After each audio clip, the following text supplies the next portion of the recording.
YouTube, this is Chop. Welcome to my channel. Hope this video finds you in great spirits. I just had to make a video really quick. I just had some work done on Cherry, my road glide, and I had it done at Xotic Customs, and I am just so excited. The bike turned out fantastic. I had the inner fairing painted and I had some custom stuff done to the seat. So with no further ado, I'm going to show you what it looks like. Enjoy.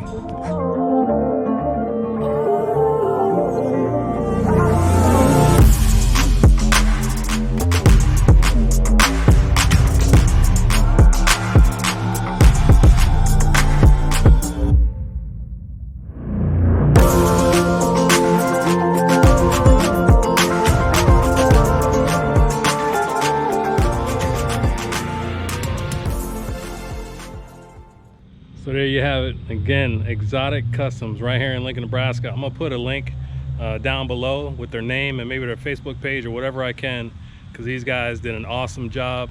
That's Derek over at Xotic Customs. Thank you, buddy.